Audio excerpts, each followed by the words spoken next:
Então, dando sequência aqui a nossa aula 1, né? Vamos para a parte final aqui que envolve impedância, admitância, e alguns conceitos iniciais algumas técnicas iniciais de análise de circuitos, como as leis de Kirchhoff, associação da tal da impedância e transformação delta estrela aqui, né? Vou deixar para ver as técnicas um pouquinho mais avançadas na próxima aula, né? Tipo análise nodal, análise de malha, enfim, né? Então vamos começar falando um pouco sobre o que é a impedância e a admitância, né? É, Nós vimos no vídeo anterior, né, que a partir da relação tensão-corrente, né, dos elementos passivos, o R, L, C ali que a gente estudou, né, a gente consegue construir uma relação, na verdade, tensão-corrente para cada um desses elementos, que é o seguinte, né, relação tensão-corrente no resistor é fasor V igual a R fasor I, os dois fasores de tensão e corrente estão em fase. No indutor, fasor tensão é igual a J ômega L fasor corrente, então a tensão está em avanço em relação à corrente. E no capacitor, fasor tensão é igual a fasor corrente dividido por J ômega C.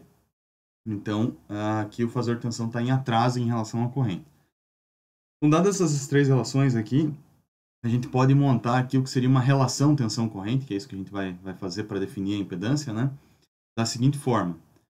No resistor, a relação tensão-corrente é R, a relação tensão-corrente no indutor é J ômega L, e a relação tensão-corrente no capacitor é 1 sobre J ômega C. Tá? Com base nisso aqui, então a gente pode obter o que seria uma espécie de lei de Ohm, né? Aqui eu até vou colocar entre aspas, né? Mais pelo estilo, né, da equação do que a lei de Ohm em si, né? Mas que seria uma lei de Ohm na forma fasorial, no domínio fasorial, né? Para qualquer tipo de elemento, seja ele indutor, capacitor, resistor ou uma associação dessas coisas, né? Da seguinte forma, né? Então, a relação tensão-corrente a gente vai chamar em termo Z aqui, né? Que é a tal da impedância, né? Então, essa relação Z, que é a relação entre tensão e corrente, né? Ou fasor tensão igual a Z vezes I, é o que a gente chama de lei de Ohm na forma fasorial, né? Então, esse Z aqui, ele é uma quantidade, ele é uma grandeza que depende da frequência, né? A impedância, então, ela depende da frequência, porque a gente pode ver aqui, ó, principalmente para o indutor e para o capacitor, não é o caso do resistor, né? Mas para o indutor e para o capacitor, quando a gente altera a frequência aqui, o valor dessa relação altera, né? Então, o valor de Z altera para determinadas frequências, tanto para o indutor quanto para o capacitor. Né? A grandeza, né, para ter essa relação com a lei de Ohm, então, se mantém o Ohm, né? Então, eu meço esse Z aqui em ohms, né? Então, essa grandeza, a gente continua mantendo o ohm aqui, né, como a grandeza básica para essa relação, né? E a partir disso, então, a gente pode agrupar esses elementos, resistor, indutor, capacitor e associações correlatas aqui para fazer a análise de circuitos. Né? Então, quando eu tenho um elemento resistivo, né, a impedância, ela é basicamente a resistência, né? E eu tenho uma outra grandeza aqui que seria o inverso da impedância, que é chamada admitância, né?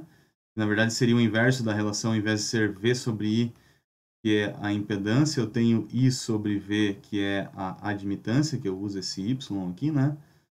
Todo mundo é fasor aqui. Tecnicamente, na verdade, esses caras aqui, tanto a impedância quanto a admitância, não são fasores, tá? Porque eles não têm aquela mesma característica de rotacionar, né? Já que a gente está falando de um elemento de circuito e não de uma forma de onda, né? Mas eu vou acabar usando o negrito aqui para diferenciar, para caracterizar isso como um número complexo, né? Que no fim das contas é a impedância, né? Então, no resistor, a impedância é R, a admitância é 1 sobre R. No indutor, a impedância é J ômega L, a admitância é 1 sobre J ômega L. No capacitor, a impedância é 1 sobre J ômega C, a admitância é J ômega C. A gente não vai usar tanto a admitância, mas, enfim, é bom ter a definição já formalizada aqui, né? Uma análise interessante que a gente pode fazer é a seguinte, ó, principalmente no caso do indutor e do capacitor, com esses dois caras aqui, o que acontece quando a gente varia esse ômega, ou seja, varia a frequência, né? Então vamos imaginar quanto que vale a impedância do indutor, quanto que vale o Z, quando esse ômega tende a zero, né? Quando esse cara aqui tende a zero, tudo isso aqui vai ser zerado, né? Então a impedância tende a ter o valor zero. Então, se ela tende a ter o valor zero, é que ela se comporta como se fosse um curto-circuito. Então, em circuitos de corrente contínua, cujo ômega é zero, né? Eu não tenho a variação ali, né, do ômega, a frequência seria nula nesse caso, né? Circuitos de corrente contínua, CC ou DC, né? Então, eu tenho o indutor se comportando como se fosse um curto-circuito, que foi o que a gente viu lá na disciplina anterior, né, de eletricidade, é exatamente isso que a gente observa, né? Ao passo que quando esse ômega aqui tende a infinito, essa impedância também tende a infinito, né? Então, para frequências muito altas, né, o indutor se comporta como um circuito aberto. A impedância infinita ela é tão alta, né, que é como se o circuito ele tivesse aberto, impedindo de fato a passagem da corrente elétrica. Do ponto de vista aqui de circuitos elétricos, né, sem entrar mais em detalhes sobre corrente elétrica nesse tipo de cenário aqui, mas impedância infinita seria como se fosse um circuito aberto. Se eu fizer essa mesma análise para o capacitor, você pode inclusive pausar o vídeo e tentar você fazer por conta antes de continuar aqui. Mas se a gente fizer, é o comportamento inverso, né? Porque o capacitor, a impedância é 1 sobre Jωc. Quando esse ômega tende a zero, esse cara aqui tende a infinito, né? Então, o capacitor em regimes de corrente contínua, que o ômega é zero, né? Ele se comporta como um circuito aberto. Eu passo que esse ômega aqui tende a infinito, a impedância tende a zero, então ele se comporta como um curto-circuito. Ou seja, o capacitor tende a deixar passar frequências, tende a ter uma impedância menor, deixar passar, né? Frequências mais altas, enquanto o indutor tende a deixar passar frequências mais baixas. Isso vai ser importante depois quando a gente for caracterizar e definir os filtros, né? A combinação dessas duas coisas aqui que vai dar a seletividade de um filtro. Que tipo de frequência que um filtro deixa passar ou não. Tá?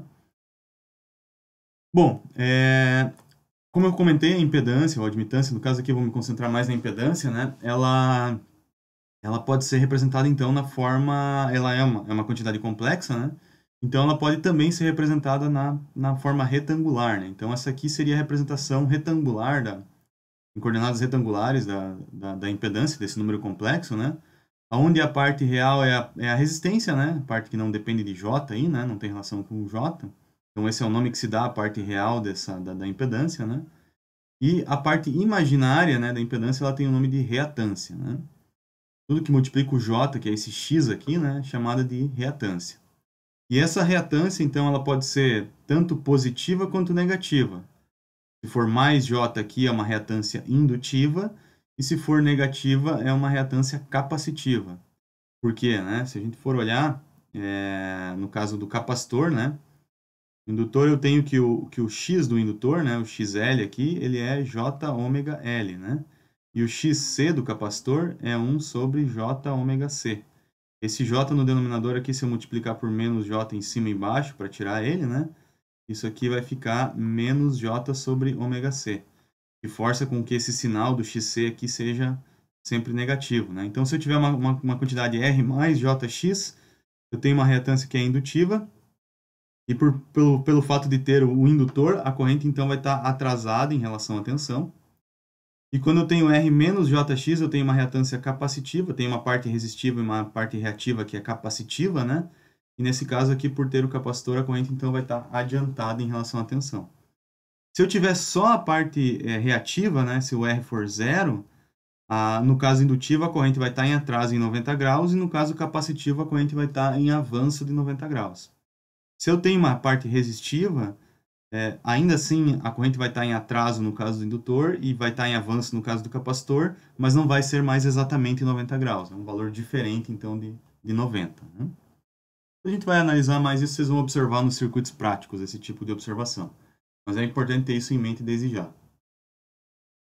Então, a impedância também pode ser escrita na forma polar, né? Dependendo da interpretação, ela é mais usual, né? Retangular e polar acho que são igualmente importantes as duas, né? Então tem o módulo e tem o ângulo, né? Que é esse ângulo θ aqui da impedância, né? Eu posso obter o módulo, então, a partir da coordenada retangular como raiz quadrada da parte resistiva e a raiz quadrada da parte reativa. E o ângulo θ aqui com uma tangente da parte reativa, que é a parte complexa, dividido pela parte resistiva, né? Que é a parte real. E o inverso também, né? Eu posso obter a parte resistiva multiplicando o módulo pelo cosseno de θ, que é basicamente uma conversão de coordenada retangular para polar e vice-versa, né? E a parte reativa, o módulo vezes o seno daquele ângulo θ. Né? Então, vale aquelas mesmas relações que a gente tinha lá, que já vinha trabalhando para números complexos desde o primeiro vídeo, né? A admitância, então, é o inverso da impedância, né? Então, já escrevi isso antes ali, né? E a unidade dela, então, só para formalizar, é o Siemens, né? É parecido com a condutância, né? Lá no caso de circuitos de corrente contínua, né? Ela também pode ser interpretada como duas parcelas, né? A admitância ela pode ser dividida, então, na parte real, que é chamada de condutância, e a parte imaginária, que é chamada de susceptância, né? Então, a admitância pode ser escrita como a condutância mais a susceptância, né? O G e o B aqui, né? Então, esse cara aqui, ele é o inverso da impedância, né? 1 sobre R mais JX. E eu posso escrever, então, o G como R sobre R mais X ao quadrado, que é basicamente só fazer essa divisão aqui, né? E o B como menos X sobre R ao quadrado mais X ao quadrado. Então, fica essa interpretação que também pode aparecer aí em algum outro exercício mais para frente. Vamos ver um exemplo, então, agora de um circuito elétrico um pouquinho mais elaborado, né? Para a gente ver como que ficaria a resolução desse exercício, usando todas as técnicas que a gente viu, todas essas análises que a gente viu até agora. Então, eu quero determinar a corrente nesse circuito elétrico aqui. Tem essa fonte de tensão, tem um resistor e tem um capacitor. Primeira coisa que eu tenho que fazer é o seguinte, determinar os fasores desses caras aqui, né?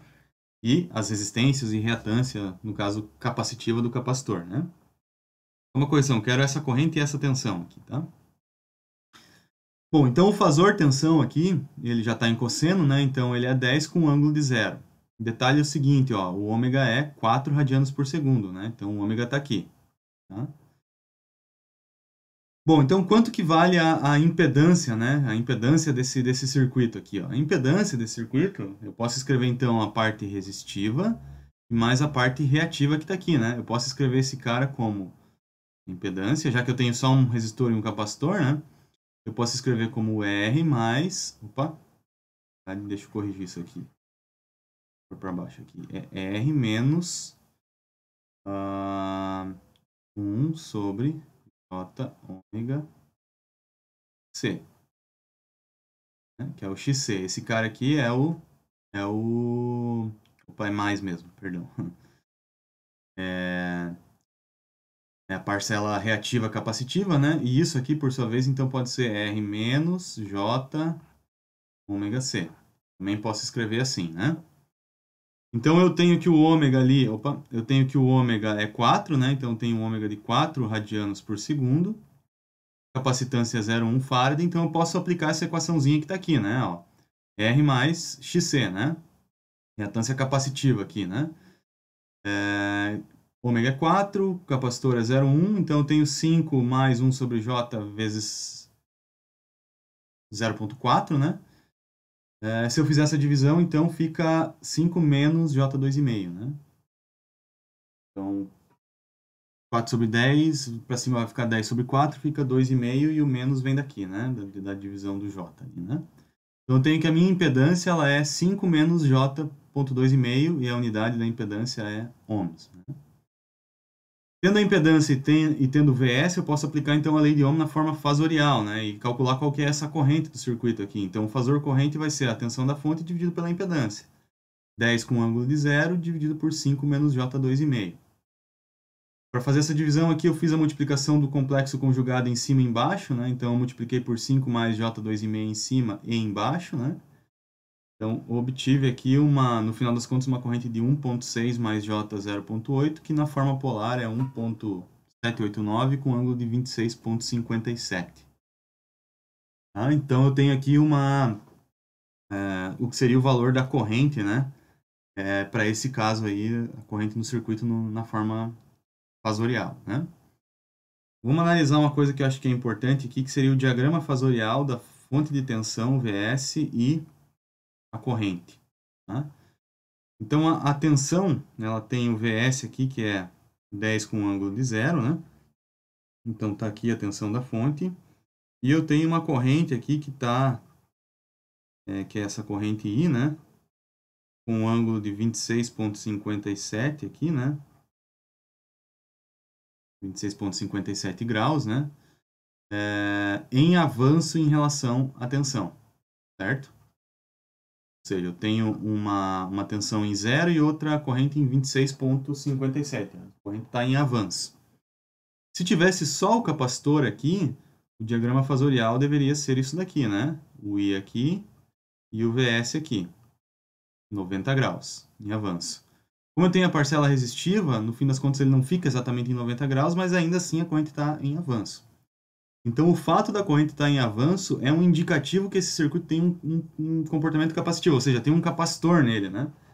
Porque é o capacitor que tem essa capacidade de colocar a corrente em avanço, né? Bom, esse é o valor da corrente, então vamos calcular a outra coisa que falta para nós aqui, que é a tensão em cima do capacitor. De novo, eu posso usar a lei de Ohm em cima do capacitor, né? Então, eu posso pegar V igual a Z vezes I em cima do capacitor, né? Sendo que agora o Z é o próprio valor de 1 sobre J ômega C, né? A impedância agora só do capacitor é 1 sobre J ômega C, né?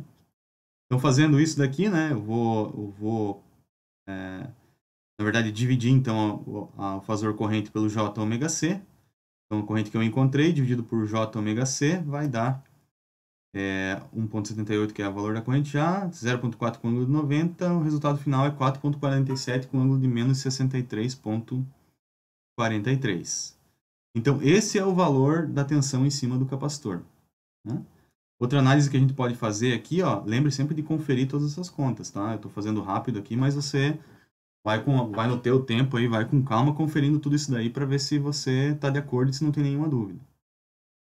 Outra coisa que eu quero fazer é o seguinte, eu quero colocar a tensão V ali, ó. Então, eu tenho a tensão V aqui, que é a tensão em cima do capacitor, com um ângulo de menos 63,43 graus.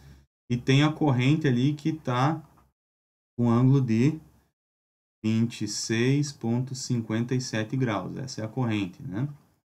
Então, se eu for ver exatamente quanto que é esse ângulo aqui é 90 graus. Por quê? Porque eu estou medindo a tensão em cima do capacitor e a corrente no capacitor. Eu estou desconsiderando a tensão que ocorre em cima do capacitor, que é a tensão do resistor mais capacitor, que era a tensão da fonte, né? E estou levando em conta só a tensão em cima do capacitor. Então, a diferença de fase entre a corrente e a tensão, sendo que a corrente está em avanço, né, é de 90 graus, porque a gente está em cima só do capacitor. Estou fazendo isso aqui para você se alertar bem sobre essas diferenças de diagrama fasorial que tem no caso do capacitor ou no capacitor mais resistor. Bom, se eu quiser voltar então para o domínio do tempo, né, a corrente então é 1,78 com ângulo de 26 e a tensão 4,47 com ângulo de menos 63. Todo mundo operando em 4 radianos por segundo. Essa é a restrição importante que tem aí no domínio fasorial, né? Todo mundo tem que estar na mesma frequência. Então tá aí o nosso circuitinho, né? Nosso primeiro exemplo aí. Confira bem essas contas e só passe adiante quando você tiver de acordo com o que foi colocado aí, tá? Bom, então estendendo agora as técnicas de análise que a gente viu, né? Pelo menos as técnicas mais clássicas lá de circuitos em corrente contínua, né? Começando pelas leis de Kirchhoff, agora no domínio fasorial, né? Eu vou começar pela LKT, né? A lei de Kirchhoff das tensões lá, né? O que diz a LKT? Que a soma das tensões num laço, né? Partindo de um nó e retornando para ele, né? Tem que ser nula, né? Então, a soma de todas as quedas de tensão em todos os elementos tem que ser zero. Estou representando aqui no tempo, né? Letra minúscula, a soma de todos os V de T's aqui, né? E vou partir dessa premissa aqui para a gente ver como é que isso fica, então, na forma fasorial, né? Essa soma, lembre que vale para todos os instantes de tempo, né? Então, vale para esses caras aqui variam no tempo, isso aqui continua valendo essa relação, né? Não cabe provar porque isso daqui é conteúdo já de disciplinas anteriores, né? Então, o primeiro passo é o seguinte, vou então impor que todo mundo aqui está variando no tempo. Então, eu tenho V1, que é Vm1 cosseno de ômega t mais θ1. Veja que o ômega vai ter que ser o mesmo para todo mundo, né?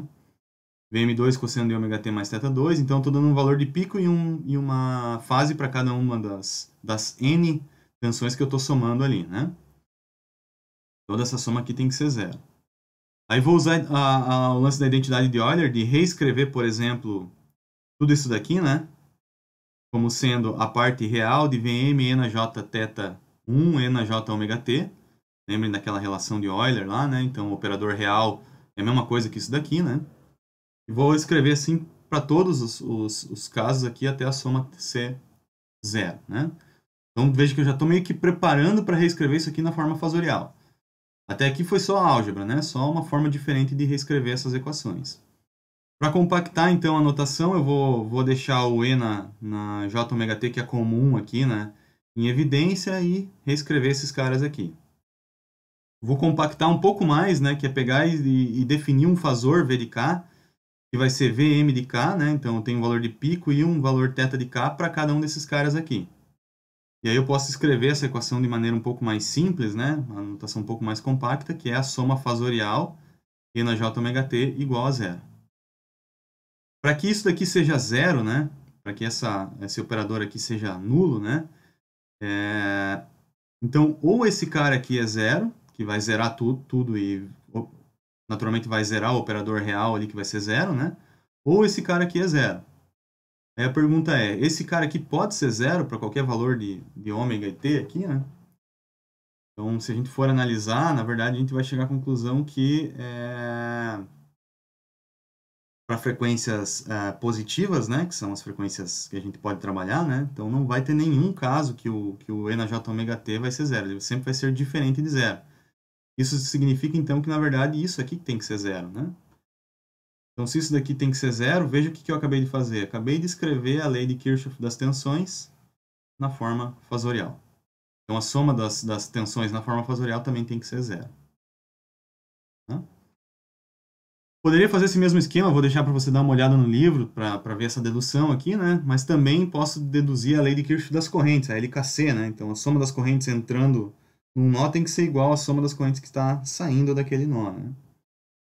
Aqui, levando em conta, então, o sinal, né, da corrente que está entrando e está saindo, né?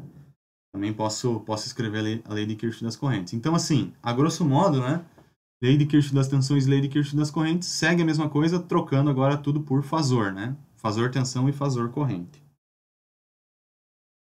Associações, isso aqui também é importante. Eu posso fazer associações de impedância, de admitância, enfim, parte resistiva, reativa, enfim, né? Então, como que é se eu tenho várias impedâncias, né? Então, eu vou usar o símbolozinho aqui, ó, esse quadradinho, esse retângulo aqui pintado, né? Para representar uma impedância, né? E essa impedância, então, pode ser só resistiva, só reativa, resistiva e reativa, né? Mas o lance é o seguinte, se eu tiver várias impedâncias em série aqui, né? Então, o resultado da impedância equivalente é simplesmente a soma, né? Dessas impedâncias, né? Então, vamos supor que eu tenha 1 aqui e 1 mais J2 aqui. Então, a associação em série desses dois caras aqui é a soma. 1 mais J2. Que vai ser 2 mais J2. Então, é simplesmente somar. Se estiver na coordenada retangular, parte real soma com parte real, parte imaginária soma com parte imaginária. Bom, então essa aqui é a impedância equivalente. É como se fosse resistores em série, né? Então, isso significa que, em termos de associação de impedância em paralelo, né? É a mesma coisa que resistores em paralelo. Então, 1 sobre o Z equivalente vai ser 1 sobre Z1 mais 1 sobre Z2, assim sucessivamente. Se eu tiver só duas impedâncias, posso usar aquela regrinha do produto pela soma, né? Z1 vezes Z2 sobre Z1 mais Z2. Né? Então, isso aqui também é bem prático e bem usual. De novo, não estou deduzindo isso aqui, a dedução é muito parecida, né, com a de círculos de corrente contínua resistivos, né? E também está lá no livro para você checar se você quiser dar uma olhada.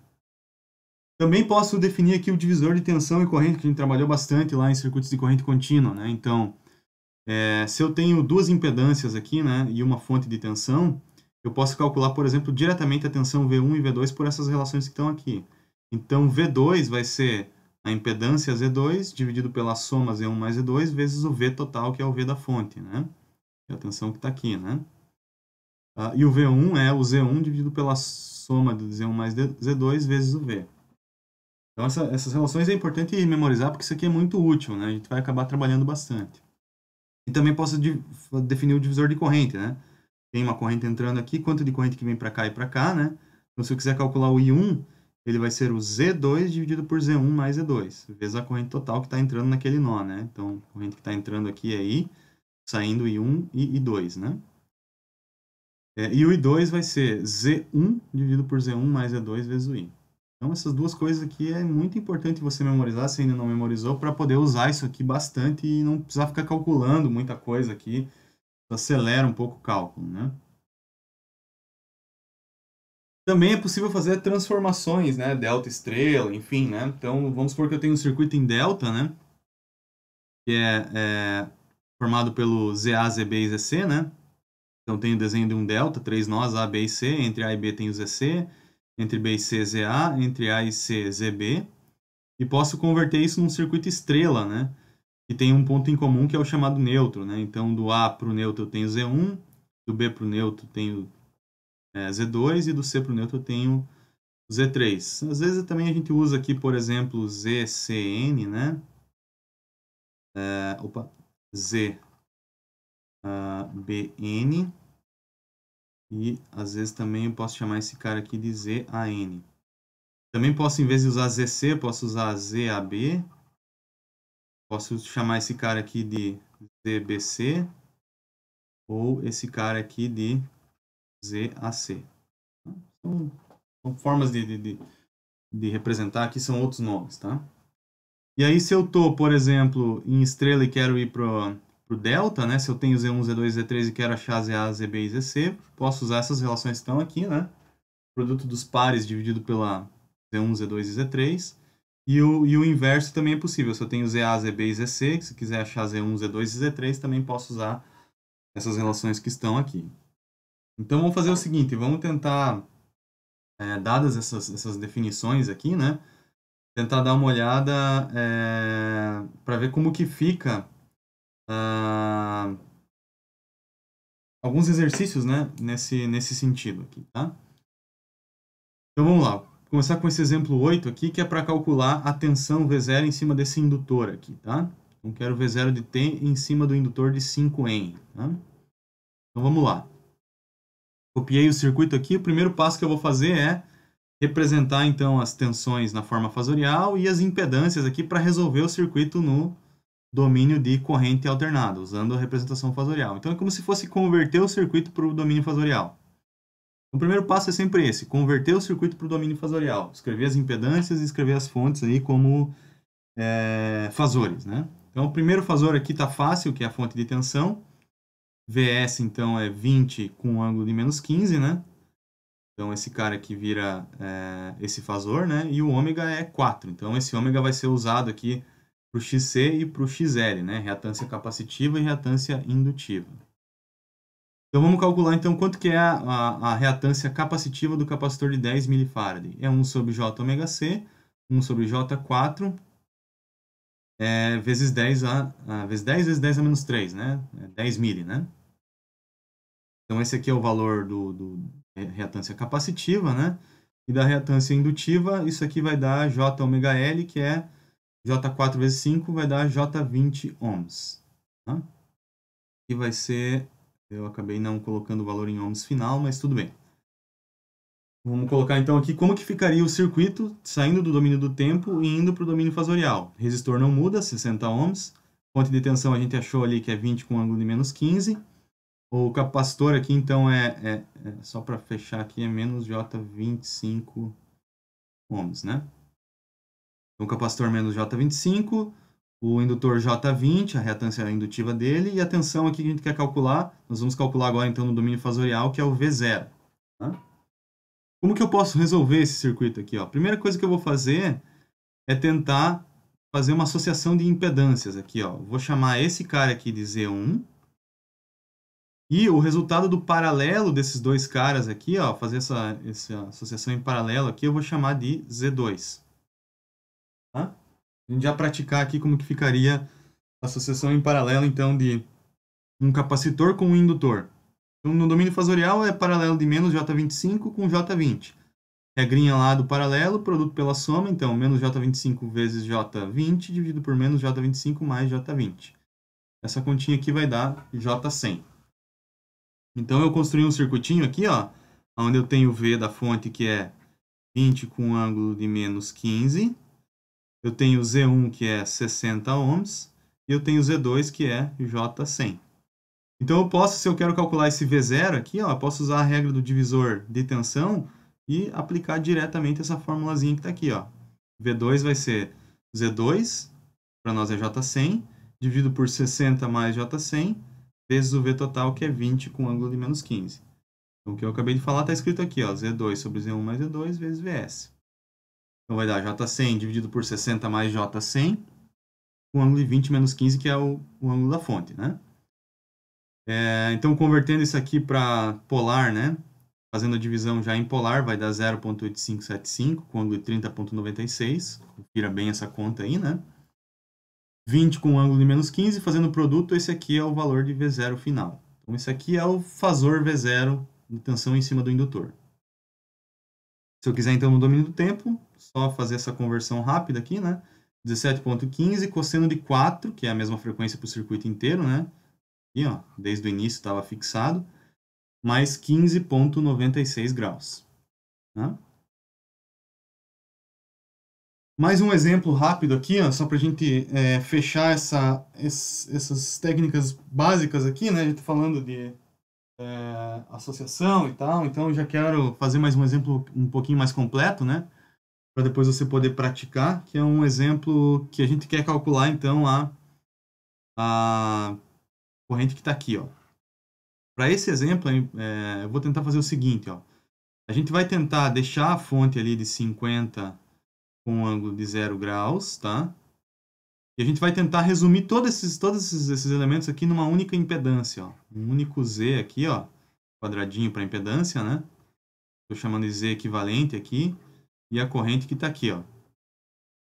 Então, eu vou tentar resumir tudo em uma única impedância, e depois para calcular essa corrente aqui, ó, é só eu pegar a tensão da fonte, que é o 50 com ângulo de 0, e dividir por esse Z equivalente. A pergunta é, como que a gente resolve esse Z equivalente que está aqui, né? Tem como associar alguma coisa aqui, né? Ó, aqui até dá para resolver em série, dá para, enfim, tentar fazer alguma coisa aqui, mas o duro é que a gente sempre fica travado aqui por conta desse arranjo aqui, desses elementos, né? Que estão no meio aqui, né? Então, talvez a solução aqui seja a gente pensar em algum tipo de transformação para tentar fazer com que coisas que não estão em paralelo ou em série passem a ficar em paralelo ou em série para poder obter uma única impedância, né? Isso aqui está baseado na transformação delta estrela, tá? Por quê? Vamos ver lá como é que fica, né? Deixei aqui no canto só para a gente lembrar das conversões, tá? Por exemplo, ó, vocês conseguem enxergar que o que está aqui, ó, vou pegar esses mesmos nós aqui, ó, vou pegar o nó A, vou redesenhar ele aqui. Vou colocar aqui o nó B, que é esse nó do meio aqui, ó, B. Só para ficar igual o desenho da direita, tá? E o nó C eu vou colocar aqui embaixo, tá? É o seguinte, ó, vocês conseguem ver que entre o A e o B, perdão, entre o A e o C, eu tenho uma impedância de 2 menos J4. Conseguem ver isso aí? 2 menos J4 entre o A e o C. Entre o B e o C, eu tenho uma impedância de 8 ohms. E entre o A e o B, eu tenho uma impedância de aí o B, J4. Então, de novo, a pergunta é, vocês conseguem observar que tem um delta aqui, ó? Né? Então, tem um delta aqui talvez pela forma do desenho não fique tão evidente, mas redesenhando ele aqui, né, no canto superior, talvez fique mais fácil de enxergar que o que está aqui, na verdade, né? Esse cara aqui é um delta já redesenhado e rotacionado para ficar igual o desenho da direita aqui, mais fácil de aplicar nas fórmulas, tá? Então, se a gente trocar esse delta por uma estrela, por exemplo, ó, veja o que acontece, ó. Vai ter uma impedância aqui que vai poder ser associada, vai poder ser associada, vai poder ser associada, vai ficar em paralelo, depois tudo vai ficar em paralelo, ou seja, vai abrir aqui a solução para a gente poder determinar uma impedância equivalente, né? Então é isso que a gente vai fazer, a gente vai tentar determinar quem que é o ZAN, né? Que para nós lá era o Z1, né?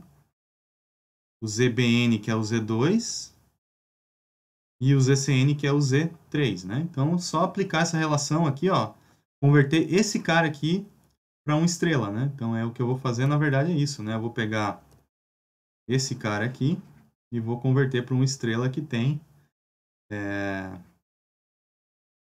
um neutro aqui, né? Aqui eu vou ter o Z1, aqui eu vou ter o Z2, o ZBN, né? E o Z3. Então, quem que é Z1? Z1 é ZB vezes ZC. Deixa eu colocar os nomes dos caras aqui também para ficar mais fácil. Então, aqui eu tenho ZB, aqui eu tenho ZA e aqui eu tenho ZC. Então, quem que é o Z1? O Z1 vai ser ZB vezes ZC sobre a soma de todo mundo. Então, ele vai ser 2 menos J4 vezes J4 dividido pela soma de todo mundo que está aqui. Então, vou colocar aqui, ó, ZAN ou Z1, né? Deixa eu colocar os nomes todos aqui. Já vão se acostumando com as duas notações. CBN e o ZCN. Então, o neutro está aqui, né? Então, o ZAN é J4, como eu falei, ZB vezes ZC, né? J4 vezes 2 menos J4 sobre a soma de todo mundo. Isso aqui vai dar 1,6 mais J08. O ZBN, que é o Z2, né? Vai ser ZC vezes ZA, então é 8 vezes J4, dividido pela soma de todo mundo, que é 10, né? Soma de todo mundo aqui vai dar 10, porque vai cancelar a parte imaginária aqui, né? J4 com menos J4 some, né? Então fica 8 mais 2, que é 10. Tá? Então o ZBN dá J3.2 e o ZCN, aplicando novamente a fórmula, que é essa terceira que está aqui, né? 1,6 menos J3.2. Né? Então na conversão delta para estrela. Ou Y, né? Tanto faz.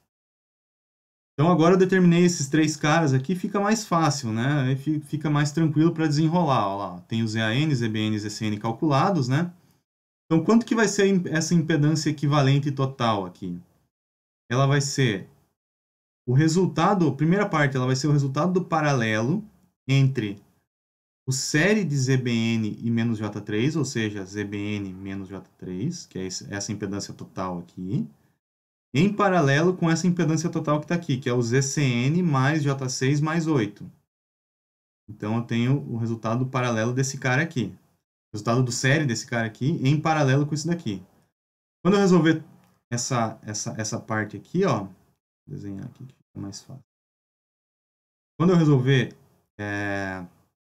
essa continha que está aqui dentro desse paralelo aqui, ó, eu vou pegar toda essa galera aqui e determinar uma única impedância para eles. E essa única impedância vai estar em série com o ZAN, que por sua vez vai estar em série com o 12. Então eu coloquei aqui, ó, em série mais ZAN mais 12. Então vamos lá, fica 12 o ZAN, que é 1,6 mais J08. ZBN menos J3 vai dar J02. ZCN mais J6 mais 8 vai dar 9,6 mais J2,8. O paralelo desse cara aqui, então, é J02 vezes 9,6 mais J2,8, dividido pela soma dos dois, que é 9,6 mais J3. Então, resolvendo tudo isso daqui, eu vou ter essa impedância equivalente de 13,64 com ângulo de 4,204. Tá?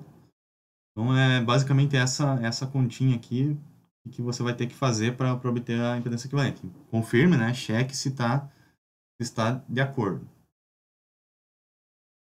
Calculando a impedância equivalente, lembra que eu falei lá no começo do exercício, né? É só pegar a tensão da fonte e dividir por essa impedância equivalente, esse Z que eu encontrei ali, né? Então, eu dividi o 50 pelo 13,64, que vai dar 3,66 menos 4,204.